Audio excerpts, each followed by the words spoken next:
Thank you very much for taking the time today to view our video. Before we begin, we'd like to take a moment to introduce ourselves. There are many aspects to 9.Connects, but it boils down to the fact that we're a PCB-centric organization.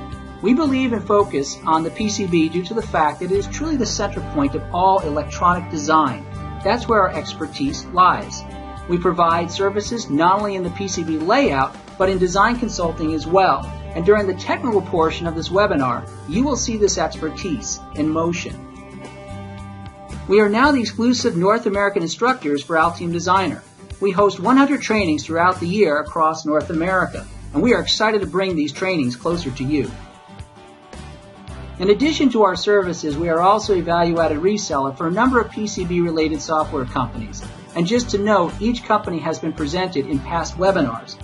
So if you're interested in them, please contact us or check out our website. And by the way, we provide one-on-one coaching for these tools as well. For more information on our services and past webinars, please contact us. Our information is listed in the description below. Thank you for giving us a moment of your time, and please enjoy the presentation. What we didn't want to do today was just throw a bunch of functionality at you in what's new in Altium Designer 14.3 for several reasons. Number one, Altium's doing that already. So if you want to go to what they call the golden demos, feel free to do so. They provide them quite often. Just go to their training page, they'll do it. Secondly, go onto their website because they've got some really great videos showing all their new features. What we wanted to do is something different. What we wanted to do is try to understand what makes Altium so powerful. Why in the last decade have all these customers of Altium said or customers of other tools come to Altium? In the last decade, Altium has gained a huge market share in the EDA space.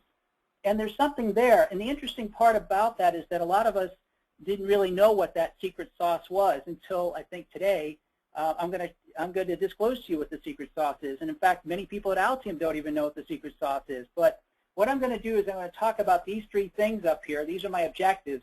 And then you're going to see why Altium has become a very important and useful tool in the industry. All right, first and foremost, I'm going to give you an overview of the PCB design flow. Now, most of you probably already know it. You live it every single day. But it's worth reviewing because there's some things that are so obvious, they're not obvious. Secondly, I'm going to show how Altium Designer fits into this flow.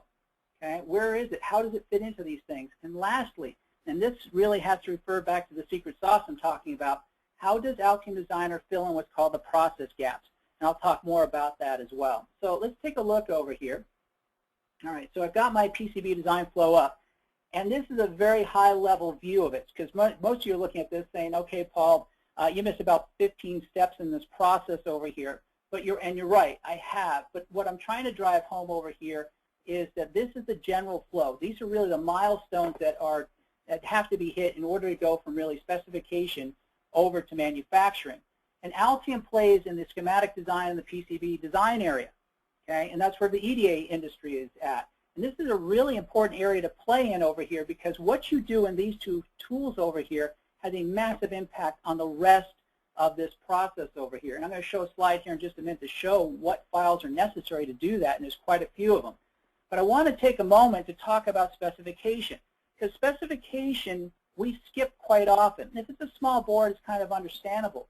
But I can't tell you, in the 20 years that I've been in this industry, and I've worked in the ASIC, I've worked in the FPGA, in the last 7 years I've worked in the PCB flows. And I can tell you that those projects that went as smooth as glass had specifications to them. And those that which I would call death marches, and there's a whole book written about what they call death marches in program management, were the ones where the specification was barely defined or not defined at all. And just to give you a quick little hint or summary about this, about 2 years ago, I worked for a company locally, and I was asked to help consult to bring Altium Designer up to speed for them. So I was providing the training, I was providing the coaching, I was providing the configuration management, I provided them the libraries, and everything was going swimmingly well, at least in terms of getting Altium up and running. But the project itself had tremendous problems with it. It was over budget. They missed all their deadlines. And in the end, the project manager, who was really almost ill from all the stress he was taking on from going to meetings day after day after day, was actually demoted. And what happened? Well, he basically let his designers loose on the tool without ever sitting down and doing a specification. And more often than not, specifications do take 3 or 4 weeks to get together. And obviously Altium doesn't do that. But here's the point I'm trying to make over here, is that if you don't have a specification, Altium Designer is not going to be your saving grace. In fact, you can buy a $100,000 tool from the other competitors that can do everything, include brew coffee for you. But the point I'm trying to make here is that even they won't be your saving grace without the specification, because once designers get in here and you give them free rein, they're going to be all over the place. And that term herding cats becomes more and more prevalent. And that's exactly what happened in another project. They had a prior project. They said, guys, go at it. We'll deal with the specification later on. And that poor program manager was in meetings literally every single day for 3 to 4 hours trying to herd cats. And in the end, it didn't work very well for him. So if you get anything out of this PCB design flow, yes, Altium plays in this area. It has a big impact on this. But I can't drive home the point enough that specifications are really key, especially the larger the project that you are trying to tackle. And hopefully you are doing these things. Let's take a look at this over here, because as I mentioned, the schematic and the PCB have a huge role in the rest of the processes over here. Now, I didn't have space to put the manufacturing in here, but effectively, whatever you do for fabrication assembly, it's the same thing you're going to be doing in the manufacturing space anyways. So you can see there's a lot of files that are being pushed out from both the schematic and the PCB layout.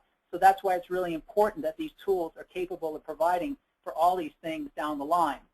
But what I want to talk about today is these things called gaps. Now, as I mentioned, I've been in 3 major flows: the ASIC flow, the PCB flow, which is the one I've been spending the last 7 years in, and again on the FPGA flows. And for some reason, this seems to click with me. I look at these flows and look for their inefficiencies. And one of the things I've noticed is that in any flow, by its nature, the fact that you go from one step to another indicates a gap. You can't get away from that gap. All right. In fact, let me go to my next slide over here. These cannot be avoided, but they can be managed. And the question is, do you want a gap that requires you to build a massive bridge, or do you want a gap that you can walk over? Okay. And one of the things that we see happen quite often, especially in larger organizations, is that each one of these things, I'm just going to jump back up over here, but things like specification, designing, PCB layout, in major organizations, these are no longer one-man bands. These are entire groups that do nothing but specification. The entire design team, that's all they do is schematic design. They hand off to the PCB layout guy. If you're one of those people who's actually fortunate to bring everything from point A to point B, you actually are very fortunate, because in large organizations, what the guy does over here for specification really has no clue what's necessary for this down here, or what the schematic guy does over here, what the next processes are really going to be. You become so siloed because you become so knowledgeable about, you have the depth, but you don't have the breadth of the knowledge. And that's what happens in really large companies. In fact, when I was working in this one mill aero company, we were only told you could do the schematic design. From that point on, when you were done, you just told the PCB layout guy and you would take care of the rest. And from that point, it was really kind of just letting the flow go and hoping that people knew what they were doing. And there's a danger to that. All right, we have a tendency, and I'll tell you what the danger is. First and foremost, we do become silos, so we become very knowledgeable about our one particular area, but we don't see the whole picture. And that becomes the next part here. Again, nearsightedness. It gets to the point where, look, all I care is that the guy before me is going to hand me off a certain set of files. I take these things into the next process. I dump it over to the next guy who takes it from there. And that sounds very reasonable. However, what happens over here is that things that happen early on have a massive impact down the road. And these people over here may never even know the cause of the consternation that they cause when it gets down here. So let me give you a real-world example, which happens quite often, especially in the PCB flow. You have individuals, let's say for the sake of argument that we have a specification. So our designers have their marching orders. So we're not dealing with herding cats or trying to get everybody on the same page. They do their design, but everybody in management looking at them because they want to see results. And schematics are very visible, so they're pushing pretty hard to get the design done. Then they move over to the PCB layout. Again, it's a very visible thing, so everybody's like, hey, get this out. And what's the objective? To get it to board fabrication. So finally they get it out to board fabrication, and they go back and say, all right, let's clean up some of the paperwork over here, and the first thing they try to address is the bill of materials. Well, by then, that's actually too late. That's far too late, because what will happen is that, well, you have this board being fabricated, and all of a sudden you find out that the 900-pin FPGA that you were planning on using is not available, 6-month lead time, or they just obsoleted the part. You can't do this for a million units, so you're going to have to somehow find something new. What does that result in? By the time you get to assembly, you're scrapping boards, and that's usually well over $10,000 lost on material losses, plus over a minimum of 3 weeks delay, and a lot of people are very mad at each other. Okay, so when we deal with these things called the process gaps over here, what we need to do is look at the big picture and say, what do I need to do to ensure that much further down the road, it could be weeks before you get to assembly over here, but what needs to be done to ensure that when we get to assembly, everything is going to go smoothly. We got to get out of this idea that, hey, I'm the guy who does specification. All I care about is getting this to the schematic design guy. Schematic design guy says, I don't care. I just got to get this done to the PCB layout. No, we want to have a whole world view of this, a whole process view of this. In fact, it always amazed me, just to give you an example, going back to my ASIC world, my ASIC experiences. It always amazed me, especially the guys, I knew a few fellows who worked at Hewlett-Packard here in San Diego. They do a lot of printer chips. And if I was to take one of those guys and bring them into Staples and say, which one of these printers, and there's usually about 10 of them from Hewlett-Packard, and I said, which one of those actually have your ASIC in it? They don't know. That's pretty amazing that they are so deep in just one particular area, they don't see the whole picture. But when we don't see the whole picture, when not all of us are seeing what needs to be done to get this project finished, we get into these detrimental things, such as getting to assembly and having to scrap boards and adding 3 or 4 weeks of delay because of the fact that something early on which should have been addressed was not addressed. What does Altium do so you can walk these gaps rather than have to build a massive bridge? Well, one of the things that Altium is very good about is that everything is what they call unified. So we're not dealing with tool chains over here. And in a minute when I bring up Altium Designer, you're going to see that I never leave the tool. Everything is in Altium Designer that I need to do. And that's really big because in tool chains, that just makes the whole process even more difficult. With tool chains, what happens is you do something in the schematic. You're done with the schematic, you open the PCB tool, you import that information to the PCB tool. Well, that's fine and dandy, but you don't have a clean or tight way of going back and forth, and you lose out on some efficiencies as a result of that. And that's what I'm going to show you here right now in Altium Designer. So I'm going to escape out here, and at this point you should be able to see my screen. I've got Altium Designer up over here, and I want to talk about a few things. So as I mentioned earlier on, I'm not leaving this tool because everything is built into the tool itself. My schematic, my PCB editors, both ride on something called the DXP, which is the Designer platform. So back in 2002, Altium had the wisdom and foresight to say tool chains are becoming a big problem because information is getting lost from one tool to the next. We want to have a database that everything can rest on so we can see all the information simultaneously. So that's what they did over here. They created this thing called the Designer platform, and to this day, many years later, Altium has built upon this platform. And they can add more editors in here as they see fit. Of course, the big editors that you always use are the schematic and the PCB editors. And as a result of that, I can easily jump between these editors without too much of an issue. As a matter of fact, as I jumped over here, the menus change up for me, the icons change up for me, even the panels down here change up for me. So if I go between the two, Altium's already on top of it saying, well, I'm not going to leave up panels, or I'm not going to leave up menus that you can't use over here. I'm going to give you those things that you need. So it's all integrated tightly into one. Now let's take a little tour of the schematic and see where the schematic takes us over here and how tightly it can help us deal with these gaps. First and foremost, navigation purposes, because yes, we use Altium to design things, but there's also prototype testing, and a lot of times we need to see where things are going. We need to be able to follow things along.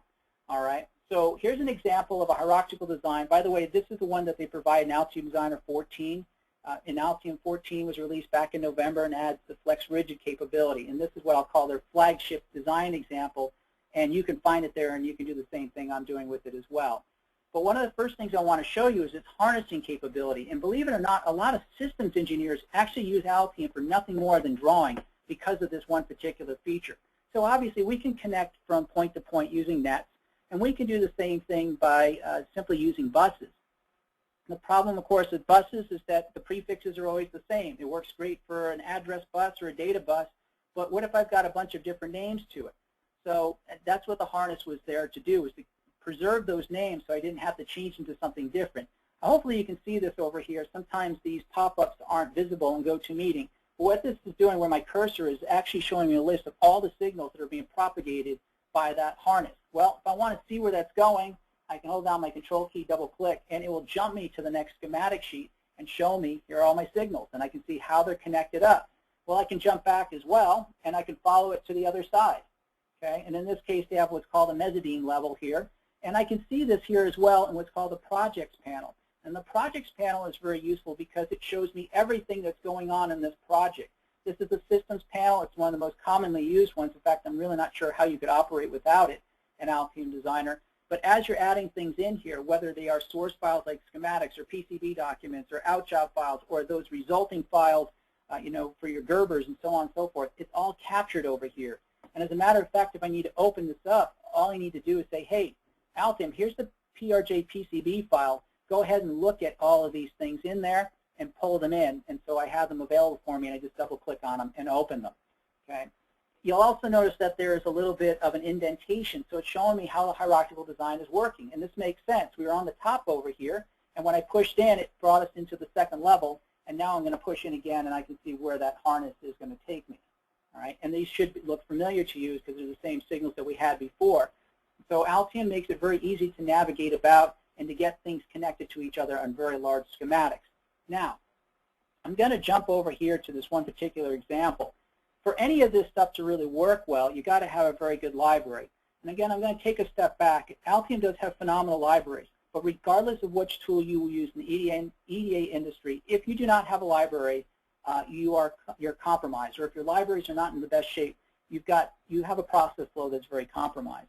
And what Altium's only asking for you is simply put together a symbol and a footprint with some very basic static intelligent data. Now, what does he mean by static intelligent data? Well, if I double click into this over here, it's going to bring up its properties. And what Altium wants you to do is have enough information, really, which is nothing more than the manufacturer's name and the manufacturer's part number. Anything else over here is kind of almost just topping on it. But static information in your library that is enough information for your designer to say, okay, based on the information here, I can place this part down. Okay, and to try to get you halfway to a bill of material. In terms of the dynamic data, let me take a step back. The static data is the data that's going to stay the same today, tomorrow, 10 years from now, as opposed to dynamic data. Well, what's dynamic data? That's the, hey, quantities in stock, availability, who's selling it. Well, the fact of the matter is there's major companies out there that do this all day long. They're called DigiKey, they're called Mauser, they're called Farnell, they're called Newark. All right, all the major supply chain companies out there, that's what their databases do every single day. So why would you put that in your library? So all Altium's asking for is, hey, look, build a symbol, build a footprint, put the static information that's enough to know who's making this and the part number, and Altium can kind of help you take care of the rest once you put it in the design. How do they do this? Well, there's two different ways. One way is through what's called the Vault system.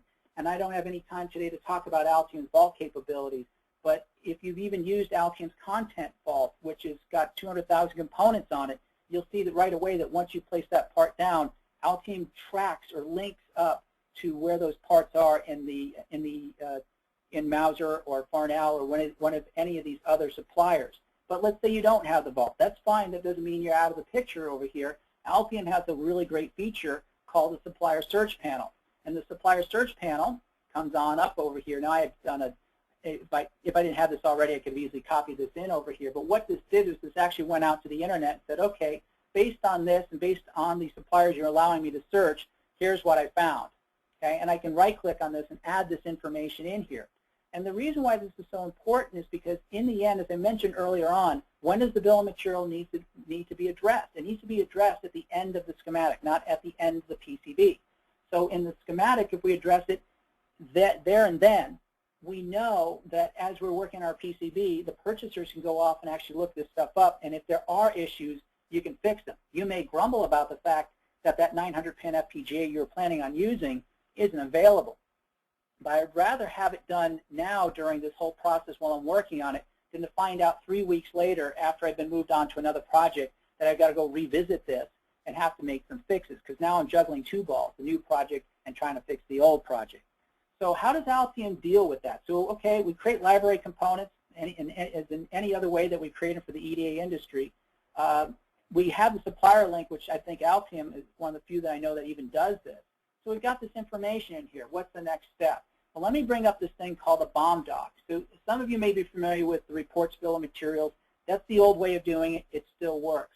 But one of the things I really like about this over here is that Altium now forces you to reconcile with your components as you're done with, once you are done with your schematic. Okay? Once you're done with all your schematics, you should deal with this up front. So it'll take everything you got over here and it's going to say, hey, look, you have no solutions for any of these. And it's your obligation to go into each and every single one of them and determine, okay, well, does this part exist? Who's got it? Is there stock available? You know, is the price, am I getting the best price for it? So here's an example of one where I've already set it up. So we were able to find this. There's plenty of them here in stock for this particular company. And there is pricing over here, and that's fine. And this one is my priority over here. So I'm going to buy this one from Mauser as opposed to these other ones. Now, actually, if I look at this one, here's one for $1.28. This is actually cheaper, and they've got this in stock. So I can easily go in here and say, you know what? I'll buy it from you guys instead. All right, and I can change the priority. What about some of these other ones? Here's an example, this Bluetooth one. Well, right now I have no information, but Altium says, hey, let's go find a solution for it. So when I click on it, it'll go out there and say, all right, based on this over here, we're going to take a look and see what we can find. All right, so it's searching. All right, here's a part over here. Let's take a look at it. I'm going to click into it. Looks like there's plenty of these available. All right, I'm going to add that in here. I'm going to press OK. And as you're going along over here, Altium's going to give you these statuses. And ultimately what you want to do is have clear across the board. All right, so it says the price target's missed. All right, well, I'm at 268. I'm happy camper with this. So I'm going to say that that's fine. And I'm going to tab over, and now it's cleared out. Okay. What's also nice about this, once you have all the pricing over here, and of course if you have your target price as to how much you would hope to pay for it, you can compare what you thought you were going to pay versus what the actual price is. And Altium's also smart enough that if you were to put a production quantity in here of, let's say, 1,000, it's going to take the better value of it.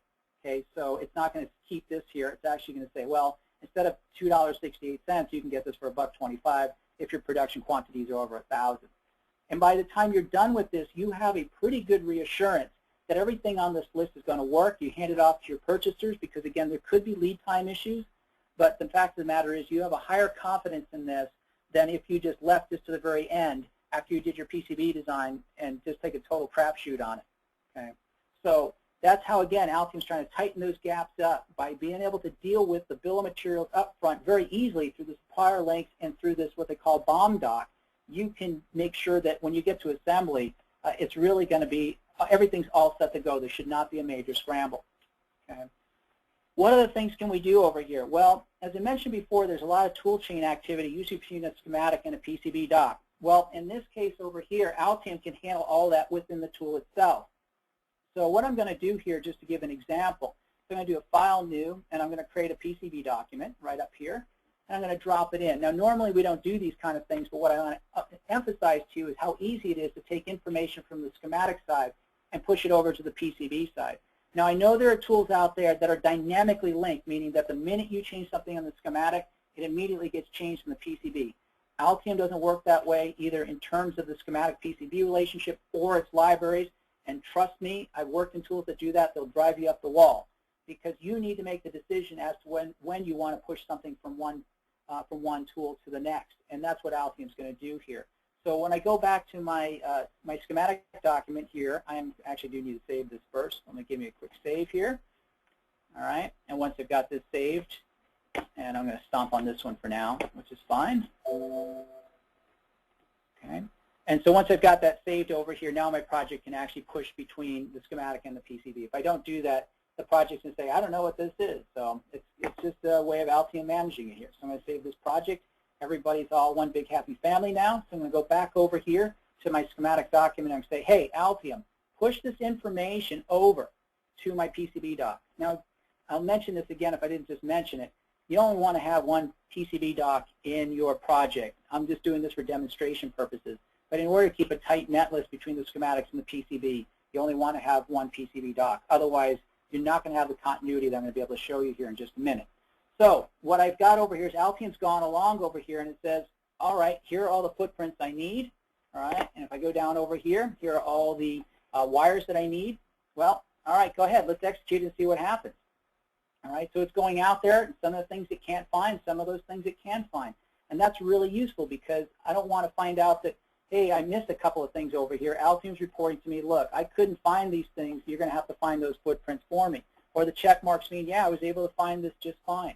And Altium does provide tools to ensure that you can get everything over cleanly from the schematic side over to the PCB side. And here are some of the components that I have, and I can move them about. You can see the wire or the rat's nest to them. Now, what I want to show that's more important than this, of course, obviously you want to have this done, but what about afterwards? Now I'm working in my project, or actually I'm doing the prototype testing, all right, and I want the ability to see where things are between the schematic and the PCB almost simultaneously. Let me close this guy for now. I'm going to say yes, and let's bring up kind of the finished product. I'm going to pull a little bit of a Julia Childs on you. I poured the ingredients together. Now I'm just pulling the completed cake out of the oven here. And so here's what the completed product looks like when everything's said and done. Okay? And what I'm going to do over here is I'm going to go back to my schematic, and actually I'm going to compile it here. And the reason I'm going to do that is going to show you this tool called the Navigator. And the Navigator is kind of near and dear to me because I wish I had had it when I first started Mil-Aero. Because what I'm going to be able to do over here is just simply by clicking on the flattened hierarchy, I can see all my nets, I can see all my parts, I click on them, and Altium's going to jump to where it is. But more importantly, if I hold down my Alt key, and actually before I do that, let me split these so you can see them simultaneously. I'm going to move this guy over here, and I'm going to move this guy over here. All right. So when I click, let's say on C4, but then I hold my Alt key, in addition to finding it here on the schematic, I found it here on the PCB. So why is this near and dear to my heart? Because when I started Mil-Aero, I was working on a very mission-critical project, and we had to turn something very, very fast. And sure enough, this particular test board that I was working on, we had 20 pages of schematics from an old tool that was in Unix, which we did not have in the lab. And we also had outsourced the board, so we weren't the ones responsible for laying out the board. So we had the composites for it, again, in paper. And we had a problem with one of the clocks. And we were trying to find forever, going through the paperwork, where can we put a probe to see where this clock is failing? Well, if I had something like this, every 30 minutes where we finally found a place to stick the probe and found that that wasn't going to work on the PCB or on the schematic side, what I just do over here literally takes, what, 5 seconds, if that. I just hold down my Alt key, boom, it found U2, it finds where, pardon me, C2, it found C2 over here. That's what happens when everything is in a unified tool and the net lists are tightly coupled to each other. You really can't do this in a tool chain because they're two separate tools. Okay, so that's the power of this. So if you've got guys who are doing test and prototyping, you can put Altium Designer on a machine in the lab over there. It's just a matter of using up a license, and they can use this to go about finding things very quickly on the boards and in the schematics. There's no need to print off those type of things at that point. Let me jump over to the PCB side of things. So I'm going to merge all over here. Let's jump back to the PCB. I'm also going to hit the clear over here so we see everything together. So in Altium Designer 14.1, which came out in November of last year, they created this new thing called Flex Rigid, and that's what you're seeing over here. Let me do a view fit so you can see it a little nicer. All right. And what they basically allowed you to do is they allowed you to declare regions. They have a rigid region, a flex region, and a rigid region. And you can create as many of them as you see fit. And the layer stack up has been created so that these will all correspond with each other. If you want a little more information about this, I did do a video. It's a 20-minute video on a tetrahedron, so you can see how you can lay these things out. But they added a lot of feature capabilities so you can do flex rigid. You can also do cavities in Altium Designer as well. But in addition to this, let's talk about another process that used to be a massive chasm that Altium took head on with wonderful results. I'm going to hit my 3 key on my keyboard, and we're going to go to the 3D mode here. And what makes the 3D mode work is the fact that each and every single component in Altium, in terms of footprint, should have a 3D body to it. And Altium either allows you to create your own or you can import them in through a step file. And by having those things and you're dealing with the orientation in the PCB footprint, when you put these down onto the board, the orientation's all set to go. So it's just a matter of me hitting the 3 key to look at this in the 3D mode. All right. In addition to that, it has the capability of doing components clearance checks. So if I click on X2, for example, and I start dragging it and drop it down over here, Altium's immediately going to flag it saying you got a collision. And the collision checks are not only just the horizontal aspect of it, it also deals with the vertical aspects of it as well. People will actually bring in their chassis into Altium, and Altium is more than happy to import the step files to do that, to see if their parts are going to actually have collision to them. Okay, so those are the kind of things that you can do over here. This whole thing can be exported out. It can be exported out in a step file to any other MCAD tool.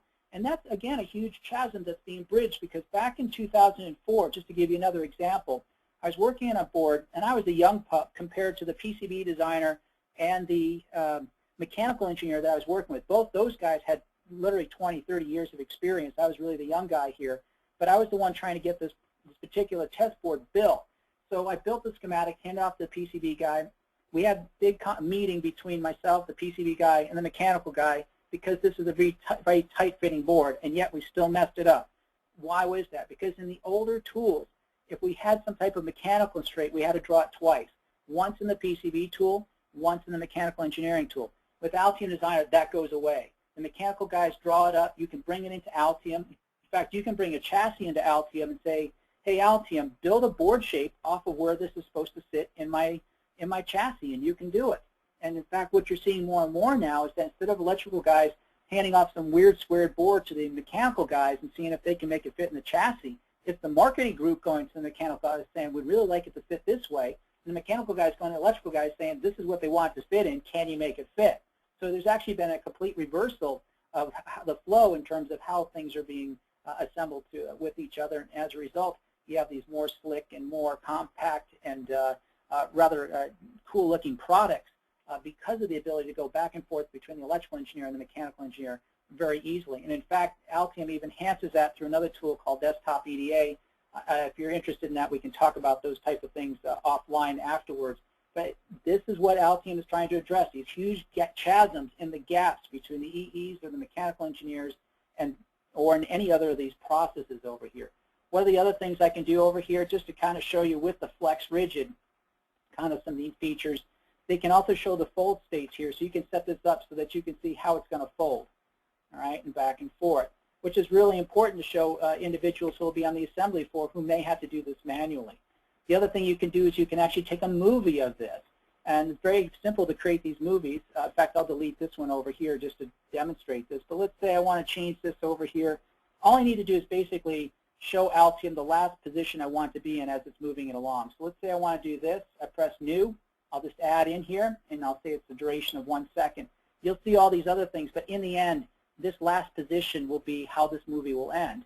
So if I press this over here, you'll see these things moving about and the time delays that they may have added into it, okay? And then in the end, you'll see what I did when I added this last one in, so it's going to rotate it around. So I don't have to try to take the movie and try to manipulate it myself. I just got to show the positions, and then Altium can fill in the blanks from that point on. Last thing I'm going to show you, and very, very important as well, I'm going to hit my 2 key here to go back to the 2D mode. I'm going to talk about the documentation, the out job. Now, I did a whole presentation about this a couple of months ago. Again, very useful to look at. If you remember that one slide I just put up, all those files that you had to push over to assembly, manufacturing, and prototype testing. Well, you can do those in each and every single one of the editors. But Altium says that's kind of crazy. Let's help you out over here. So they basically created this thing called the out job file that contains every single job, or basically every single file that you can possibly generate in one location. It's just a matter of clicking on one of these over here, and it'll show you those things that are available for that particular, for this particular what they call section. And there's 7 sections over here. So these are specific to assembly outputs, or for documentation, these are things that are specific to documentation outputs. And then most importantly, how do we want to send these things out? Do we want to create them as PDFs? And one example here, we have our video. So if we wanted to actually make a wave video out of the one I just showed you, you can do that. And lastly, anything else that's not either a PDF or a movie, we have to generate, like Gerbers have to be in their formats, ODB++ have to be in their formats, even bill of materials if you want them to be in, let's say, a .csv format. You can set these things up any way you want, so it's just a matter of, hey, hit this button and generate the content, and boom, Altium does it.